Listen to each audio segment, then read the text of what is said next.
Good morning, dear students.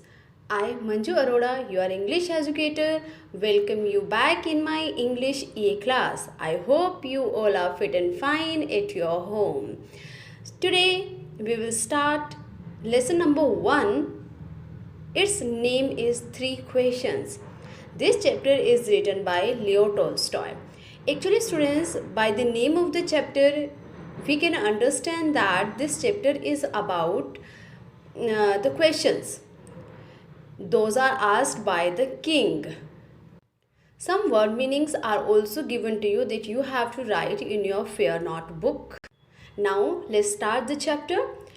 Actually, in this chapter, there was a king who thought that to be a successful ruler, he must know the answer of three questions. The questions were: first question is, what is the right time to begin something? Second question, which people should he listen to? Third question, what is the most important thing for him to do? So these three questions were there, and the king wanted to know the answers. So the king sent messengers in all directions to find people who could answer these questions. बहुत से wise men आए, but their answers were all different. For the first question, some of them felt that the king should follow a timetable, while there were others who felt that it is not possible to decide the right time for doing something in advance. Yes, students, of course, we cannot decide for the future. So that's why king was not agree with it. And for the second question, some wise men said that king should follow his counselors, while other thought it was the priest whom the king should listen to. Then there were those who felt that it was the doctor the king should obey, while there were many in favor of soldiers. So there are different answers.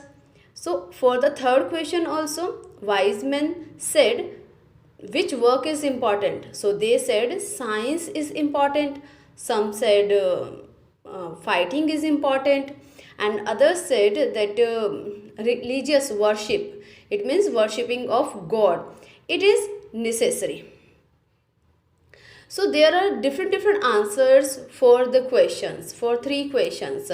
So king was not satisfied with these answers as they were different from each other.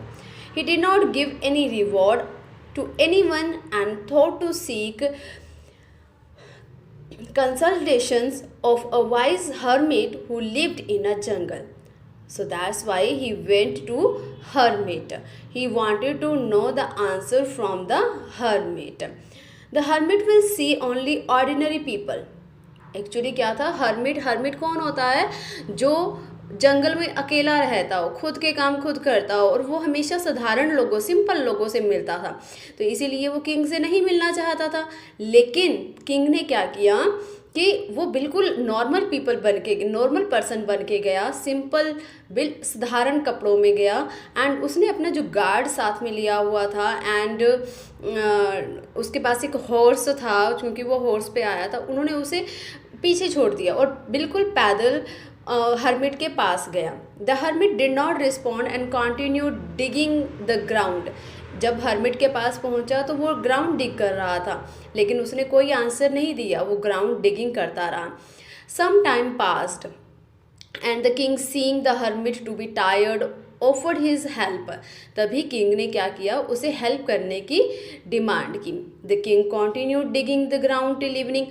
अब शाम तक वो क्या करता रहा, राजा ground डिग करता रहा. And evening में उसने पूछा कि हर्मिट से, if you want to tell me the answer then please, otherwise I have to go at my home also, I want to return back. Then suddenly at that moment someone came running towards the hermit hut. उसकी हट की तरफ कोई भागता हुआ आया. The man had a wound on his stomach. The king cleaned the wound and dressed the wound, controlling the flow of blood. The man felt better and asked for some water. Hermit and the king took the man inside the house. The man was lying quiet inside the house, and the king was tired and he too fell asleep on the ground. तभी क्या हुआ कि राजा ने और hermit ने दोनों ने मिल के जो वाउंडेड मैन था उसके जो घाव था, वाउंड था, उसको ड्रेस्ड किया, उसे फिर रीड्रेस्ड किया सो दैट जो ब्लड है, ब्लीडिंग हो रही थी उसकी, वो रुक जाए। और तभी वो बहुत ज़्यादा थके हुए थे तो वो राजा भी जो है वो वहीं सो गया। In the morning when the king opened his I he so the bounded man asking for forgiveness. अब जो वाउंडेड मैन था वो राजा से सॉरी कह रहा था, उसे कह रहा था कि मुझे माफ़ कर दो। The man told the king that he had come to take revenge from him because the king had killed his brother and had taken away all his property. अब क्यों वो उसे राजा को मारना चाहता था वाउंडेड मैन? क्योंकि राजा ने उसके ब्रदर को मार दिया था और उसकी प्रॉपर्टी भी ले ली थी, इसीलिए वो उसे मारना चाहता था। He wanted to kill the king while returning from the hermit's place। और वो कब मारना चाहता था? वो एक्चुअली क्या था कि वो छुपा हुआ था और उसने देख लिया था कि राजा जो है वो हर्मिट के पास जा रहा है और उसने सोचा कि जब वो वापस अपने घर की तरफ जाएगा तो वो उसे तब मार देगा। लेकिन जब राजा उस दिन इवनिंग में नहीं आया क्योंकि वो उसकी हर्मिट की हेल्प कर रहा था, जब वो नहीं गया वहाँ पे तभी उसने क्या किया, उसने सोचा कि अब वो कहाँ चला जाए, हर्मिट के पास चला जाए, वहीं उसे मार दे। But the king's bodyguard found him and wounded him. और तभी राजा का जो गार्ड जो वहाँ खड़ा था उसने उसे पहचान लिया, उसने उसे रिकग्नाइज कर लिया एंड उसने उसे फिर अटैक कर दिया वाउंडेड मैन पे। अब वाउंडेड मैन जो है वो बचाता अपने आप को वहाँ पहुँच गया एंड वो राजा को कहता है कि अगर राजा ने मेरी जो है हेल्प नहीं की होती तो वो मर जाता। He would have died if the king would not have helped him. He regretted his thoughts of killing the king. वो सोचता है कि वो बहुत गलत कर रहा था कि उसके माइंड में राजा को मारने का एक विचार भी आया। And he promised the king to be his faithful servant. अब वो पूरी लाइफ जो है अब राजा के अंडर काम करना चाहता था। किंग बहुत खुश हुआ, king was pleased to turn his enemy into a friend. King को लगा कि येस कि जो उसका एक शत्रु है वो दोस्त में बदल गया है। He forgive him and return all his property. उसने प्रॉमिस किया कि वो उसकी प्रॉपर्टी भी है वो वापस कर देगा और वाउंडेड मैन के पास डॉक्टर भी भिजवाएगा सो दैट उसका ट्रीटमेंट अच्छे से हो सके। Now the king wanted to know the answer of 3 questions. Suddenly he stood up from his seat and he went to the hermit to know the answers. वो hermit के पास सुबह सुबह बहुत जल्दी जाता है कि जैसे ही उसकी नींद खुलती है, वाउंडेड मैन से बात करने के बाद, उसे माफ़ी देने के बाद, तभी वो उससे कहता है कि मुझे जल्दी से उसके आंसर्स बता दीजिए प्लीज़। तभी हर्मिट क्या कहता है उसे कि the king has already found the answers, कि तुम्हें जो है तुम्हारे आंसर्स मिल तो चुके हैं। At this the king became very surprised. When did I get the answers of my questions? So the hermit told him all these things. The hermit said that the most important time is now because it is the time when we have to power to act.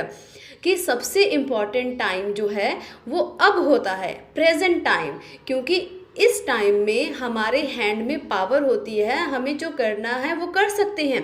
बेटा देखो, अगर मैं ये सोच रही हूँ कि मुझे कल का काम अब करना है, या जो कल मैं जिस टाइम पे ये काम कर लेना था मुझे, वो मैं अब कर लूँ उस टाइम का काम, तो बेटा वो तो पेंडिंग वर्क हो जाएगा ना।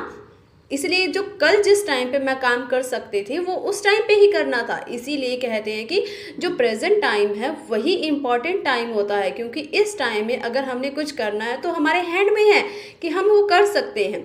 इसीलिए उस टाइम राजा के हाथ में क्या काम था, एक तो हर्मिट की हेल्प करना, ठीक है, हर्मिट की हेल्प करना वो राजा के हाथ में था, तो उसने अपने सामने वाले इंसान की हेल्प की।